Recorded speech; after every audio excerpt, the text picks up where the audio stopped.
Hey folks, welcome to another episode of the Security Table. This is Chris Romeo. I am joined by Matt Coles and Izar Tarandash once again, sitting around the security table. And right off the bat, we're going to jump in because Izar has something for us to discuss, but he's got to lay it out for us first. And so Izar, take it away. Yeah, so in the past few weeks, we've been talking about this reasonable security idea.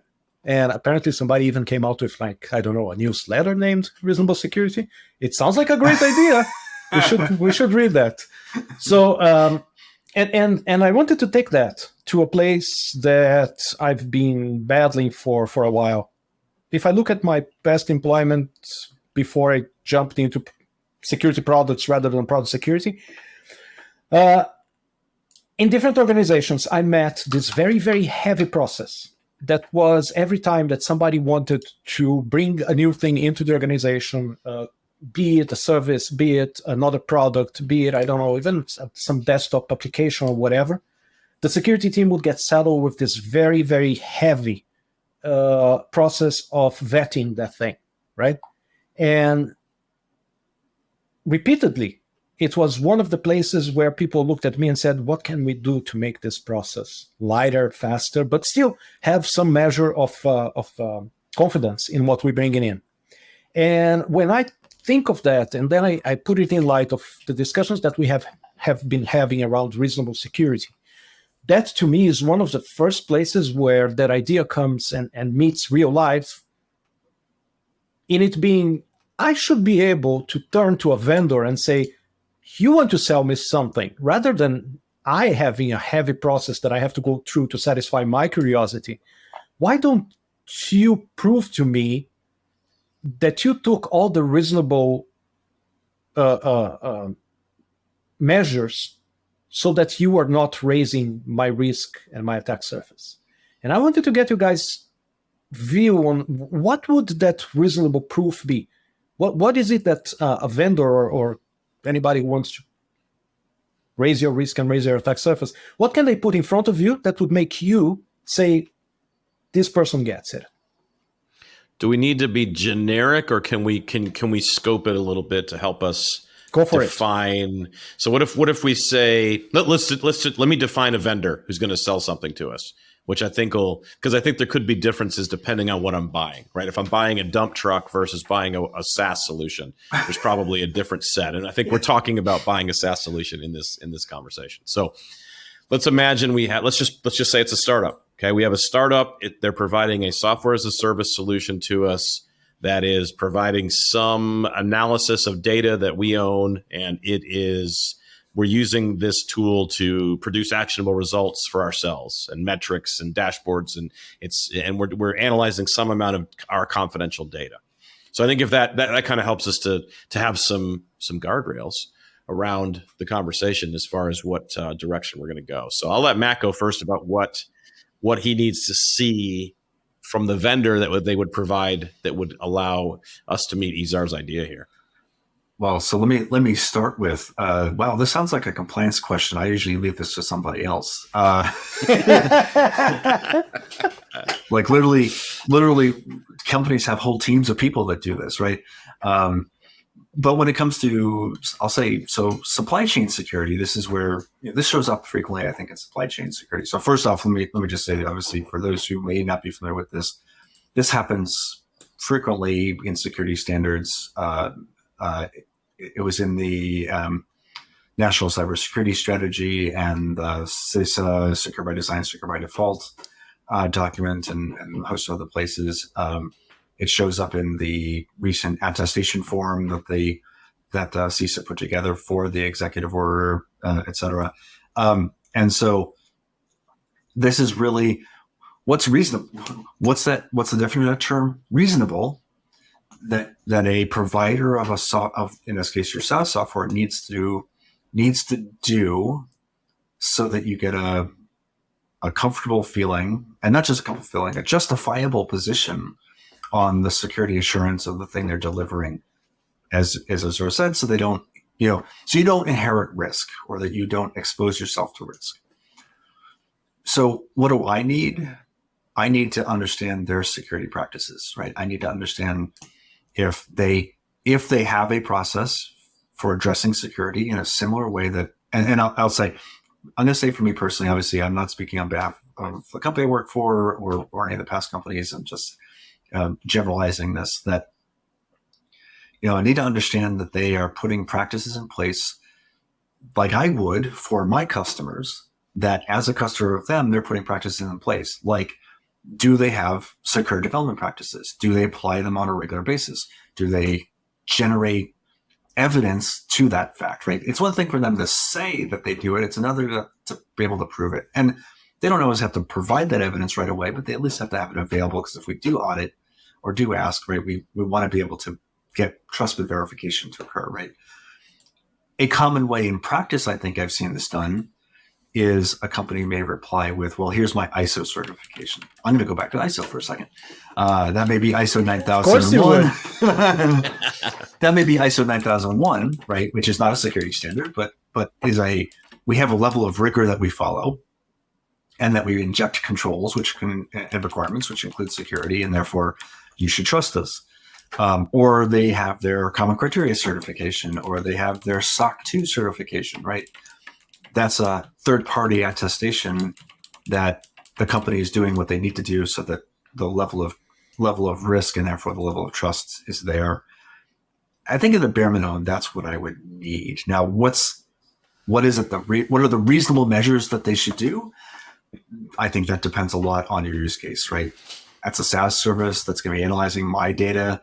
That means they're going to take on my data, which means I need to see that they're going to encrypt that data and handle privacy and a host of other things appropriately.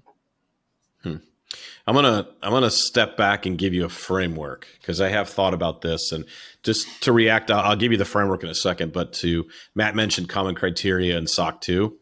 Both of these, I would say, add limited value to the security. That they don't solve the problem that we're trying to answer here. Limited What's value, reasonable? if any. Yeah, exactly. And I worked on common criteria for 5+ years of my career. So I've been in the trenches. I've done it. And I know that sometimes I would get to the end and go, this is not adding any value. This is a checkbox. Look, it's painful. It's almost like saying that to be secure in a flight, you have to have the TSA. Yeah. You don't. Exactly. I mean, that's the depth of what it was going to. But the challenge with it, I don't mean to make this all about common criteria, but the challenge is it could have been something so much more. But people, they operated at the least common denominator of saying, I'm going to do the minimum things to get the checkbox to sell to the people that are going to buy the stuff.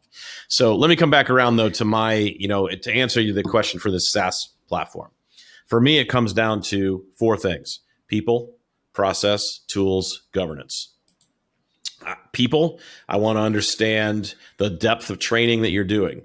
Shocker, I'm a big fan of education. But I want to understand, are you educating the people that are building these things, or are they just relying on this stuff in their own head? People, I'm also thinking about, I'm looking for security champions. I'm looking for security coaching. I'm looking for culture that's being built there. Process, I want SDL. I want to know what your security development lifecycle is. I want you to attest the fact that you use your SDL. That's something I saw in procurement documents a number of years ago, and it made me chuckle. I'm like, we have to basically sign a paper that says we're going to follow our own process, but we did. 2 more things, and I'll let you react. Tools. So we've talked a lot about tools on the security table. Tools are important. I want to know you have the things that, the SCAs, the SaaS tools. I want to know that you're doing some type of pen testing at some level. I don't want it every week, but I want some level of external testing that you're doing there. And then governance. I want to know that you have a management system to track all of the things I've been talking about and prove, so that if I ever want to inspect it, you can show me via dashboarding, and we can have an audit side to what we're doing here. And so people, process, tools, governance, that's how I would assess a startup and be able to sign a paper that says, Izar, I think you can buy this product because they're doing all this stuff. There's no guarantee that they're vulnerability free, but they're doing all this stuff that I think is better practice. Okay. My nefarious plan worked, and I have you guys exactly where I want you. So of all the things that you put forward here, it was I want. What I want is to know what do you need that falls in between I want, everybody should do it, and meet in the middle with, okay, that's reasonable. Oh my! So this is going to be an interesting response. Like, don't forget the word here, reasonable. Why? Because now I'm coming from the side of the startup and I'm saying, hey, you're asking all this stuff and that's great, but for the sheer volume of work that you're asking of me here, if I give this to you, I don't have a product to give you because I won't be working on it. I'm a 3-person startup. So, all right. As a corporation, and I'll generalize. I'm going to generalize this, and I'm not a business person. I'm not a lawyer. I'm not a procurement person. Right? That's none of that is me. But I'm going to suggest what this is. And Chris, obviously, you have some experience here. I should be letting you go first, but I'd rather make a statement and then have you contradict me than not. So because we all learn that way. Or many of us learn that way, the hard way sometimes. So what I need, or a business needs, is one of two things, or maybe one or more of two things. I need something I can pass along to my customer that says what I build or what I'm using, and customer or regulator or whatever has met a level of due diligence. So I need the slip of permission that I can pass along, or I need information that I can use to produce one of those things for myself. In the end, right? I think that's so. I need to make my leadership comfortable, and I need to make my consumers or stakeholders comfortable. Chris, What do you think? Let me reflect you. So let me use your 3-person startup company, and let me give you my areas of my framework against that 3-person startup. So as a 3-person startup, so from the people side, I'm expecting to know that you've done something to teach the 3 of you have done something to have some knowledge of security. On the process side, I'm going to give you more room here because you're building software with a small team. But I am hoping on the tools side, the tools and process together, that you should at least be using open source security tools, even if you're not spending a lot of money. I'm not asking you to buy all the big name security providers and spend a lot of money, but you can include an SCA in your pipeline, for example. I don't think that's asking you for too much at this point. Your governance is going to be a lot less. It's going to be a lot lighter. There's going to be a lightweight version of this. But these are all the things, like, there is no one question that I can look at a company and go, yeah, that's secure. There's too many variables. I can't do it in one question because I'll just fail. Because I'm not looking for a one question. I'm looking for that subset that's reasonable for both sides. It's reasonable for me to figure out my risk appetite, and for them to say it's reasonable for us to provide you with that. Okay. So for me, for example, to me, it's reasonable to have a conversation with them and say, "What's your threat model? What did you consider?" Right, and that's going to already put me in the idea of where their head is concerning security, and then I can use my own judgment to translate that into how much training they had, kind of tools they are using, the requirements they're putting in place, the infrastructure they're building on. And it's not the be all to all, but it's a reasonable start for a conversation that doesn't depend on both sides filling 10,000s of questionnaires and presenting certifications and whatnot that have absolutely no value. But everybody moves those pieces around. I agree with the point about those certifications have no value. But are you going to lead this threat modeling session for the people you want to buy from? Because I think the bulk of people aren't going to. They're going to say, "I don't have a threat model. Or I don't know what that is. I don't know what that is." Nice. Which moves us to something else that we're being seen in the threat modeling scene, which is people oversimplifying things even more than the 4 questions framework, right? So now people are just saying, hey, you don't even need a threat model. You just have to ask, hey, what could go wrong, right? And in some cases, yes, that there is some value to that if you have a whole framework of things around and things are controlled and whatnot. In other cases, it's not reasonable because it's not going to give you the assurance that you want. So again, I'm trying to find the not the definition, but perhaps the bar to say that something is reasonable for both sides. I mean, you got to have some. So we've said threat modeling. I think we could put threat modeling at the center because of what you said about how it draws other things out. Like, you don't have to show me if you've got a solid threat model and you can explain it to me. That, to your point, I know you've been trained, or you've had training, you've studied security because you came up with all these threats. And so in that conversation, that can certainly be an enabler. I would say I'm also looking for some level of assurance in the approach you're taking from tooling in your pipeline. So I think it's reasonable to say, give me a view of your pipeline. What tools are you using in the pipeline? If there's no SCA, there's no SAST being used at all. Is that I don't think I'm being unreasonable by saying my expectation is table stakes in the world of web app today is SCA and SAST. And I would even argue RASP is table stakes, but that's maybe just my my view. Don't even get me started. We're talking about a SaaS service here. I am shocked. Don't even get me started. You said reasonable, Izar. Reasonable was the key word. So it's important you're calling out here reasonable, not bare minimum, right? Because a quick way of answering this could be show me your threat model and show me the results of your pen test. Right? That gives you beginning, and it gives you end, and you sort of assume that what happens in the middle is good, right? Bare minimum. But obviously there's room for subversion in the malicious case and lack of clarity in the non-malicious case to do that. Mm-hmm. So I think Chris has it right. Well, both of you do, right? So threat modeling, so you understand what's going into the process, coding, design, requirement gathering, program management. All of that can come from that threat model. And by the way, that threat model should be not only the system but also the build process, right? Yes, important point. Right, but you're adding more stuff. Hold on. No, but it's reasonable. But it's still reasonable. Is it reasonable though? I'm only 3 people working my startup here. Is it reasonable? Why is it reasonable? If you don't know how you're building your stuff, or if you're farming out your building to a third party, I want to know that.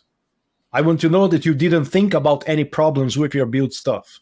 So I guess that does expose my thing about wanting to know the pipeline. Threat model of the pipeline exposes the pipeline. So you're doing 2 things at the same time. That's right. Because you got to show me the pipeline to show me that you've thought about what the threats are in it. And by the way, so then that's what goes in. And now what comes out, now if I have a pen test and I have a shared responsibility model, because we're talking SaaS. And so what I expect to get from my SaaS provider or from my infrastructure provider versus what I'm presenting to you as a SaaS provider. So now you have a 3-tier shared responsibility model. But you're basically talking 2 things. We're missing something here, though. We're missing something. What are we missing? Guys, you've got the production, the execution in production.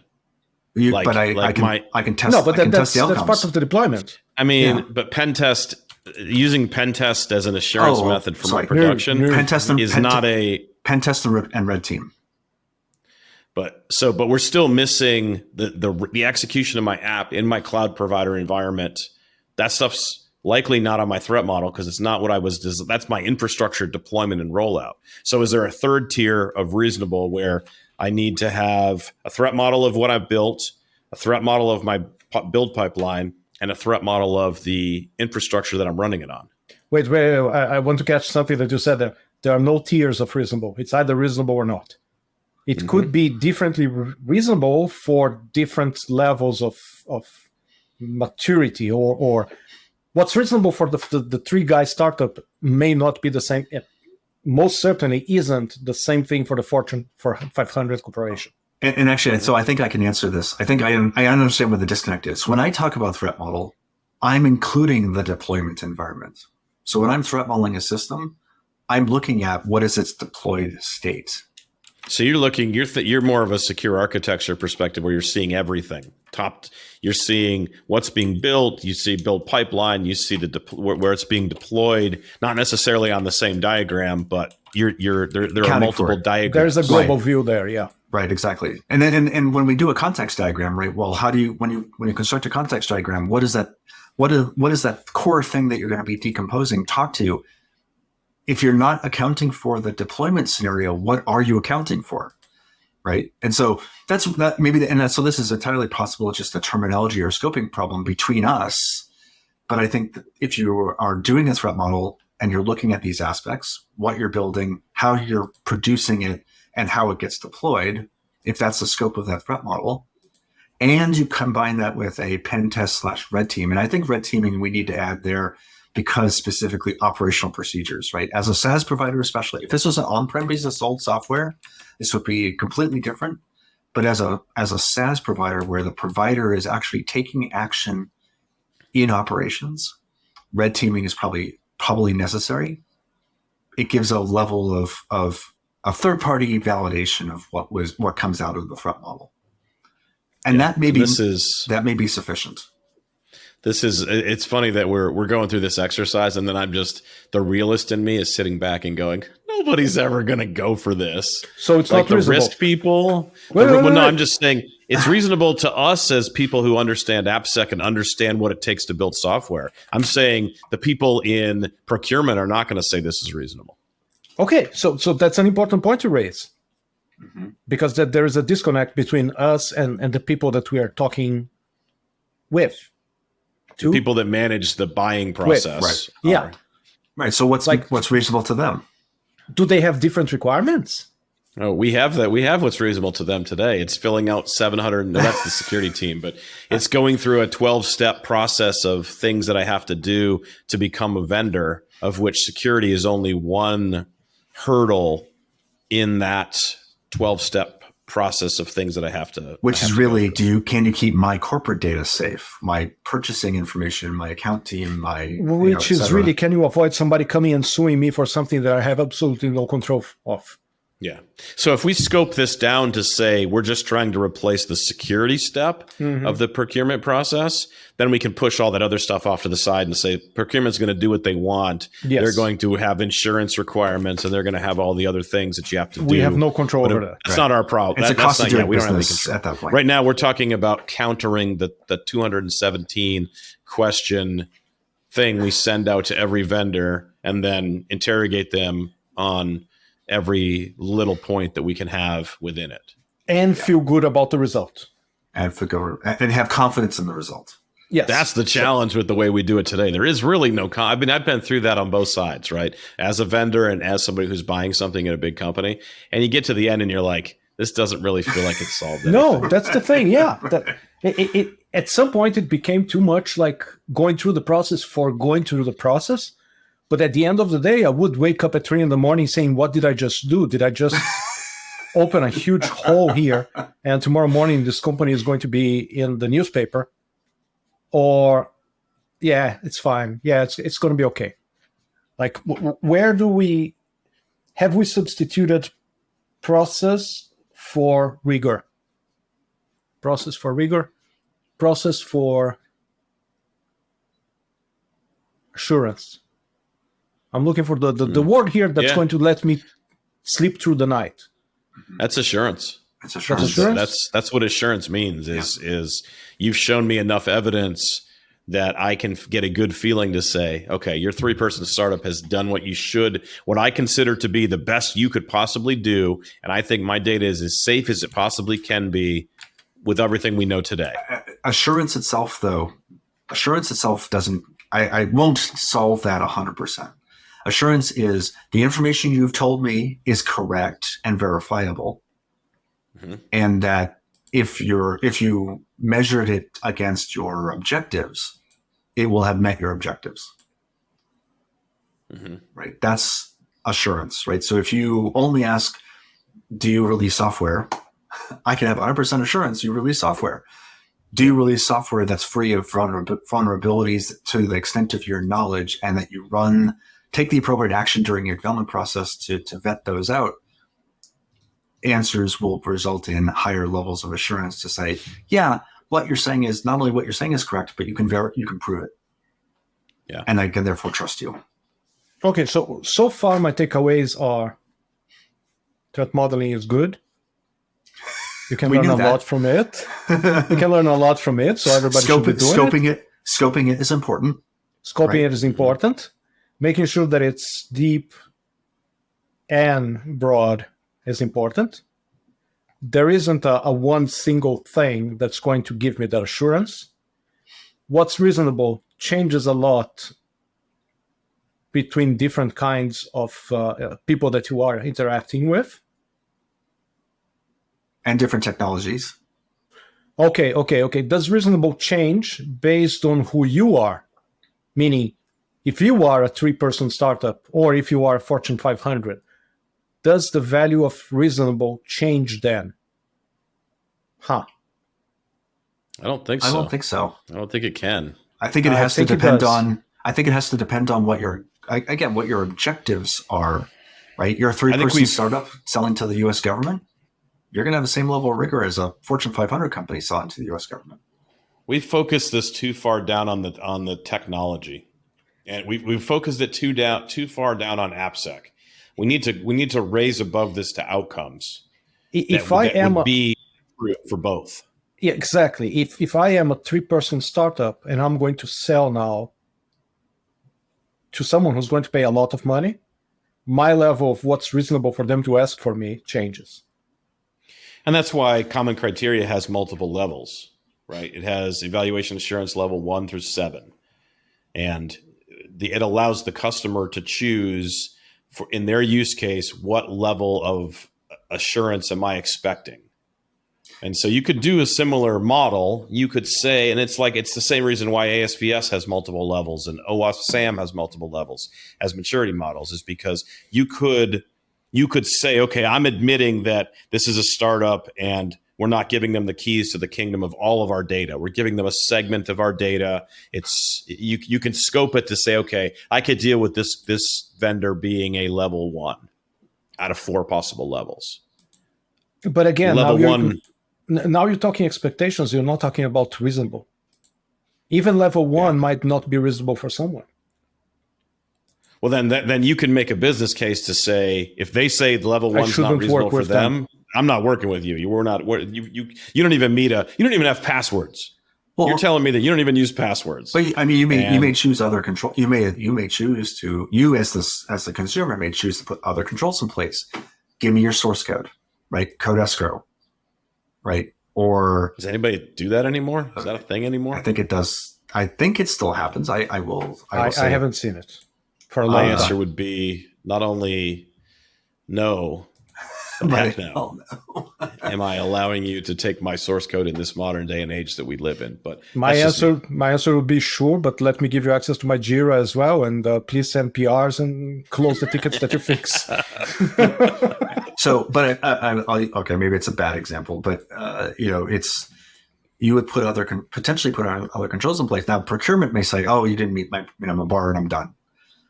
But from back to a business solution standpoint, you may want to give that 3-person startup a chance over a more established company for but if they don't have a minimum, if they're not using passwords, if they say we don't use passwords, oh, do you have another control? No. We just don't believe in it. So we set them all to password 1, 2, 3, 4, and we just let this thing roll. Yep. I'm not doing business with them. Yeah, there's no control I can put in place to deal with them being naive or foolish about what they're building. So here's a question. Does reasonable start after the unforgivables? Oh, wow. So is our minimum bar before a reasonable even begins the conversation, right?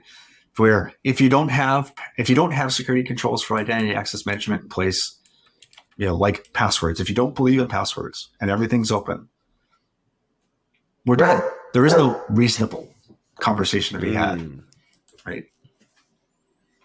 Interesting. And by the way, this is a slippery slope. This is a slippery slope if we talk open source, because who are you getting reasonable from? Who are you getting commitments from? Who are you getting assurances from?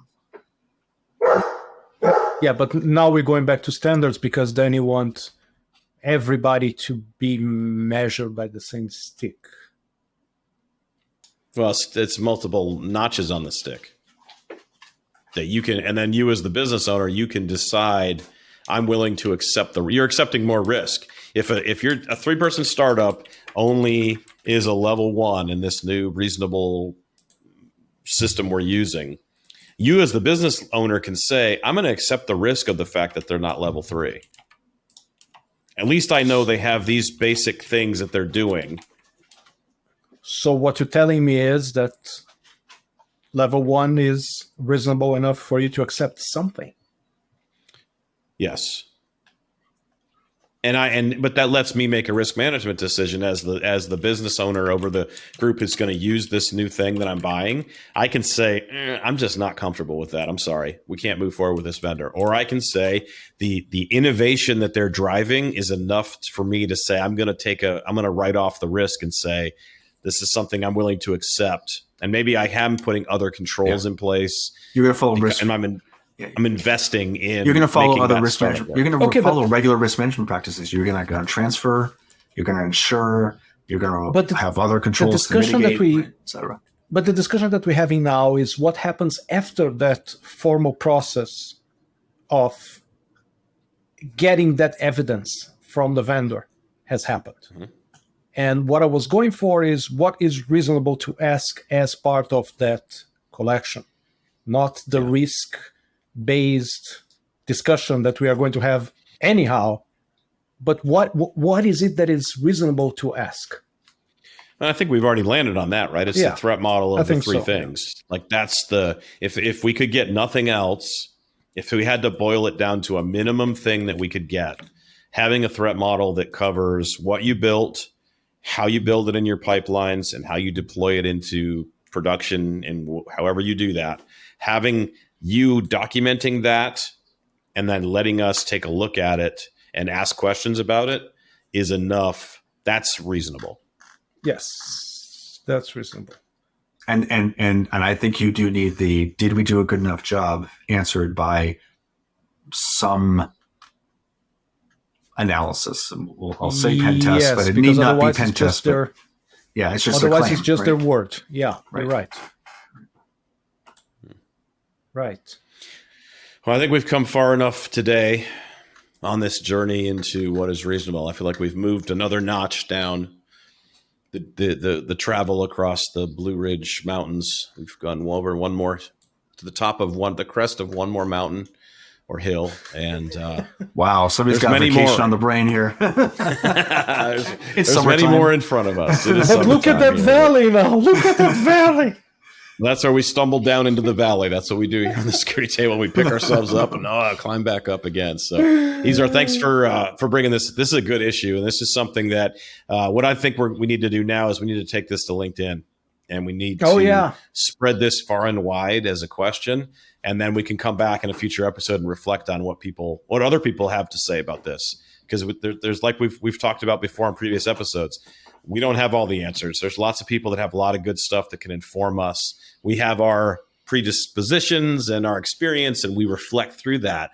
But it's always fun to get other people's thoughts and opinions on it. So we'll take this to LinkedIn, and we'll all share it far and wide, try to see if we can get some more opinions to come back and reflect on. So once again, thanks, folks, for tuning in around the security table.